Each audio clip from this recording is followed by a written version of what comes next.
पिछले कुछ महीनों से भारतीय जनता पार्टी की केंद्र सरकार ने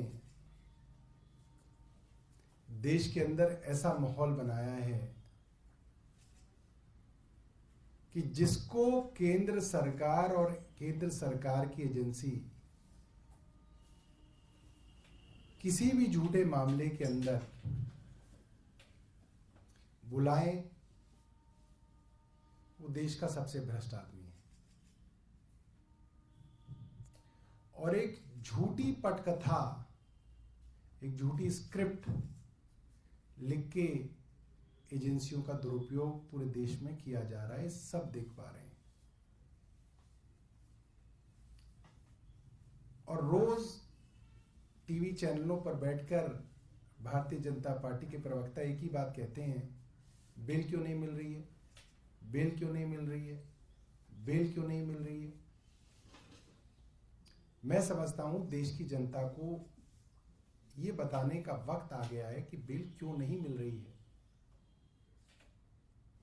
prevention of money laundering act PMLA, जिसके अंतर्गत ईडी एनफोर्समेंट डायरेक्टरेट काम करता है, वो कानून बना था ऑर्गेनाइज्ड ड्रग कार्टल्स को रोकने के लिए,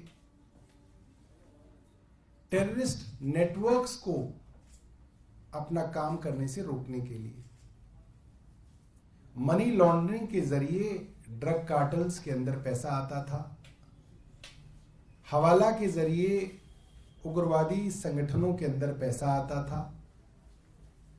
तो सरकार की प्राथमिकता यह थी कि अगर कोई उग्रवादी संगठन का आदमी हाथ लगा या एक ऑर्गेनाइज्ड ड्रग कार्टेल का कोई आदमी हाथ लगा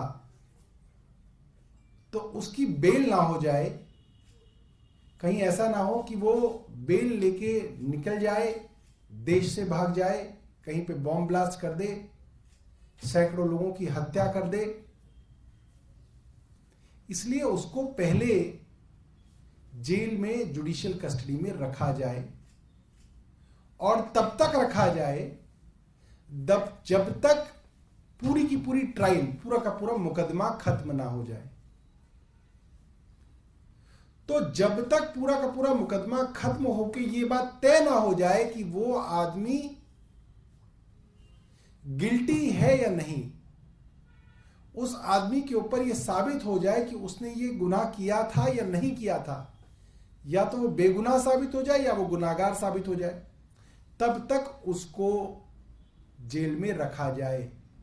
क्योंकि ये मानवता को बचाने के लिए, देश की अखंडता और प्रभुता को बचाने के लिए जरूरी था कि टेररिस्ट नेटवर्क्स हों, ऑर्गेनाइज्ड ड्रग कार्टेल हों, इस तरीके के सिंडिकेट हों इंटरनेशनल, जो देश के खिलाफ काम कर रहे हैं, उनको लगाम लगाने के लिए PMLA बनाया गया और ईडी नाम की संस्था को ये ताकतें दी गई। अब हो क्या रहा है? अब हो ये रहा है कि कोई भी मुकदमा देश में कहीं भी दर्ज हो रहा है, उस मुकदमे को प्रेडिकेट ऑफेंस बनाकर उसके ऊपर PMLA अपना एक मुकदमा दर्ज कर रही है। और प्रेडिकेट ऑफेंस के अंदर हो नहीं रहा और PMLA आगे आगे दौड़ रही है, ईडी आगे आगे दौड़ रही है, छापेमारी कर रही है, कहीं तो कुछ मिल जाएगा, हम इसके ऊपर मुकदमा बना देंगे। मगर समस्या यह हो रही है कि ईडी को इसके बावजूद भी कहीं पे कोई सबूत नहीं मिल रहा है, कोई बैंक की ट्रांजैक्शन नहीं मिल रही है, कहीं पे कैश की रिकवरी नहीं हो रही है। तो अब क्या शुरू किया? 10 लोगों को धर लो, उनको जेल में बंद कर दो, महीनों तक जेल में सड़ाओ, फिर कुछ से कहो कि अब तुम बाकियों के खिलाफ गवाही दे दो तो तुमको अप्रूवर बना लेंगे। कौन नहीं करेगा ये काम? हर आदमी दबाव के अंदर टूटेगा। तो जो आदमी 10 बार गवाही दे चुका, उससे 11वीं बार गवाही ये दे दो। जिस आदमी ने 10 गवाही X दी, उसकी 11वीं गवाही Y कैसे मान ली जाएगी? अब ये खेल चल रहा है हर जगह, अप्रूवर बनाकर उनसे स्टेटमेंट्स लेके उसके बिना पर लोगों को जेल में रखा जा रहा है। और ये हर एक बड़े अपोजिशन पार्टी के नेता के खिलाफ ये षड्यंत्र चल रहा है। पूरे देश में ये षड्यंत्र देखा जा रहा है। जिसको चाहे ये टारगेट कर सकते हैं। आज के दिन इनके पास ये ताकत है, जिसके चाहे घर में घुस जाएंगे, जिसकी चाहे तलाशी ले लेंगे। पैसा किसी का भी मिल जाए, किसी को किसी के साथ भी जोड़ दो, कौन नहीं ये इनका नहीं, ये इनका पैसा है बस। अब आप साबित करते रहो कि ये मेरा पैसा नहीं। ये आज षड्यंत्र चल रहा है।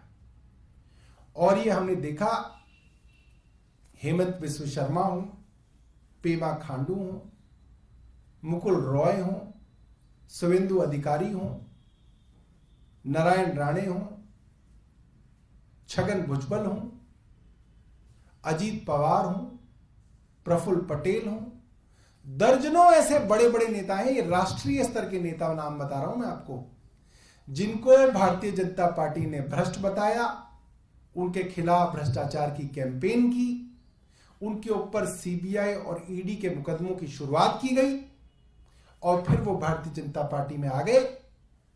भारतीय जनता पार्टी के मुख्यमंत्री, उप मुख्यमंत्री, मंत्री आज ही हैं और इनके ऊपर अब कोई जो है एजेंसी जांच नहीं कर रही है। सब जांच जो है अब संडे बस्ती के अंदर होगी। तो खुल्लम खुल्ला जो खेल है ये आज केंद्र सरकार का सबके सामने है और सिर्फ कानूनों का दुरुपयोग किया जा रहा है।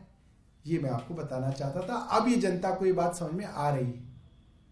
बाकी कोई मुकदमा हो, चोरी का मुकदमा हो, कोई और मामला हो, उसके अंदर आपको बेल मिल जाती है कि ठीक है अभी आप बेल दे दें। अगर आप आरोपी जो है उसके खिलाफ जुर्म साबित हुआ, एक्यूज जो है गिल्टी हुआ, तो उसको सजा मिलेगी। अब मगर ये जो कानून है पीएमएलए में, इसमें उल्टा है। इसमें आप पहले सजा पाते रहेंगे जब तक आपका मामला जो है डिसाइड नहीं होगा। आपके पास कोई प्रश्न है तो पूछ सकते हैं। सर एक सवाल वो है, जो जेल बोर्ड से जुड़े मामलों में आपके यहाँ छापेमारी, मेरे यहाँ नहीं पड़ा कोई छापा अभी तक। मतलब आपके नेताओं के यहाँ पर, आपसे मुराद ये है। अब हमें तो ये जिनके यहाँ छापा पड़ा उन्हीं को नहीं बताया गया कि किस मामले में छापा पड़ा। ईडी की तरफ से जानकारी आई है कि उनको क्यों नहीं दी जी ने जानकारी? करोड़ों रुपए की ये जो प्लांटिंग इस्तेमाल किया गया, आम आदमी पार्टी को फायदा पहुंचा गया, इस पर क्या कहना है? ये जो प्लांट करने वाली जो कुकर्म है जो एजेंसियां कर रही हैं, मैं उनको बोलना चाहता हूं बाहर निकलो और आधिकारिक रूप से बताओ। जिसके यहाँ छापा पड़ा, मैंने तो सुना उनको ही नहीं बताया कि छापा किस लिए पड़ा गया। स्टेटमेंट दी जाती हैं, ये नहीं बताया जाता कि ये कौन स्टेटमेंट दे रहा है। कोई अफसर होगा, उसका नाम छापो, उसकी पोजीशन छापो। कौन अफसर था जिसने ये फैसला किया कि ऑडियो रिकॉर्डिंग नहीं की जाएगी, सिर्फ वीडियो की जाएगी? कौन अफसर है? मैंने तो परसों भी पूछा था, आप लोगों ने अब तक नाम नहीं बताया। कोई तो अधिकारी होगा जिसने ये फैसला किया होगा। कोई मंत्री होंगे, फाइनेंस मिनिस्टर होंगे, या वो तो पता चले। और कोई? सर गठबंधन में सब ठीक है, क्योंकि आपके धरना प्रदर्शन जब आपने 2 तारीख को किया था तो कांग्रेस ने साथ नहीं दिया। और जैसे कि ईडी का समन जैसे केजरीवाल जी को आया था, तो कांग्रेस का कुछ स्टैंड क्लियर नहीं है, क्योंकि आप भी अब सहयोगी पार्टी हैं इंडिया गठबंधन। नहीं, बिल्कुल क्लियर है। आज अरविंद केजरीवाल जी ने जो अपनी बात कही, उसके अंदर उन्होंने कर्नाटक की भी लड़ाई की बात की, उन्होंने उसके अंदर केरल की बात भी की, उन्होंने तमिलनाडु की बात भी की, उन्होंने पंजाब की बात भी की। सारे अपोजिशन पार्टीज, चाहे वो कांग्रेस हो, चाहे वो बंगाल के अंदर तृणमूल कांग्रेस हो, चाहे वो स्टैलिन साहब के डीएमके हो, सबको जो है केंद्र सरकार इसी तरीके से परेशान कर रही है। पर सर आपके प्रदर्शन में साथ नहीं थी और कभी आपके साथ उन्होंने प्रदर्शन नहीं किया इसको लेकर के, ईडी और सीबीआई को लेकर के। वो अपने यहाँ प्रदर्शन कर रहे हैं, आप कहेंगे कि हमने भी उनके साथ नहीं किया, वो तो कोई बात नहीं। सर एक और चर्चा चल रही है, केंद्र सरकार ने व्हाइट पेपर रखा है जो यूपीए की सरकार थी 10 साल से उस मामले में। तो इस पूरे मामले को आप किस तरह से देख रहे हैं लोकसभा चुनाव से पहले? भाई व्हाइट पेपर तो उनसे मांगा जा रहा है कि केंद्र सरकार किस तरीके से अपोजिशन रूल स्टेट्स के साथ सौतेलापन कर रही है। उनको उनका फंड नहीं दिया जा रहा, उनके हजारों करोड़ रुपए को रोका गया हुआ है, उनके लोन लेने के काम को भी रोका हुआ है।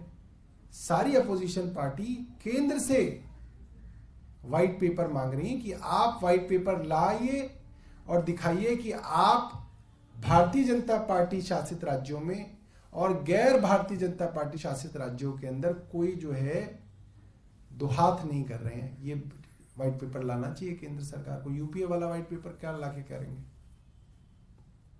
उनको तो जनता ने निकाल दिया पार्टी को सत्ता से।